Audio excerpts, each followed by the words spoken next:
കർക്കിടകത്തിൽ നമ്മളുടെ ആരോഗ്യ സംരക്ഷണത്തിൽ കുറച്ച് കാര്യങ്ങളൊക്കെ ശ്രദ്ധിക്കണം. അതിൽ ആദ്യം തന്നെ പ്രധാനം എന്ന് പറയുന്നത് നമ്മൾ കൃത്യമായ സമയത്ത് നല്ല ഭക്ഷണം കഴിക്കുക എന്നുള്ളതാണ്. എളുപ്പം ദഹിക്കുന്നതും പുളി, ഉപ്പ് ഈ രസങ്ങൾ ചേർന്ന ഭക്ഷണങ്ങൾ കഴിക്കാം. അതേസമയം ചവർപ്പ്, എരിവ്, കയ്പ്പ് കുറയ്ക്കുക. ഇത് വാതദോഷം വർദ്ധിപ്പിക്കാനുള്ള സാധ്യതയുണ്ട്. രാത്രി ചൂട് കഞ്ഞി കുടിക്കുക. ഭക്ഷണത്തിൽ പഴങ്ങൾ, പച്ചക്കറികൾ, ധാന്യങ്ങൾ, പയറുവർഗ്ഗങ്ങളൊക്കെ ഉൾപ്പെടുത്തിയിട്ടുള്ള ഒരു സമീകൃത ആഹാരം കഴിക്കാനായിട്ട് ശ്രദ്ധിക്കുക. ചെറു ചൂടുവെള്ളം കുടിക്കുക.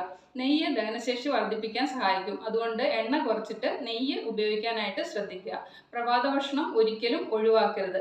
അതുപോലെ തന്നെ പുറത്തു നിന്നുള്ള ആഹാരങ്ങളൊക്കെ മാക്സിമം ഒഴിവാക്കാനും ശ്രദ്ധിക്കുക. പിന്നെ നേരത്തെ ഉറങ്ങാനും നേരത്തെ എണീക്കാനും ശ്രമിക്കുക. പകലുറക്കം മാക്സിമം ഒഴിവാക്കുക. കൂടാതെ രാത്രിയിൽ ഒരു 7-8 മണിക്കൂറെങ്കിലും ഉറങ്ങാനായിട്ട് ശ്രമിക്കുക. അതുപോലെ കുളിക്കുമ്പം നെറുകയിൽ കുറച്ച് എണ്ണ പുരട്ടി കുളിക്കുന്നത് നല്ലതാണ്. കുളിച്ച് കഴിഞ്ഞിട്ട് കുറച്ച് രാസ്നാദി നെറുകയിൽ തിരുമുന്നതും ഈ സമയത്ത് രോഗങ്ങളൊന്നും അധികം വരാതിരിക്കാനൊക്കെ സഹായിക്കും.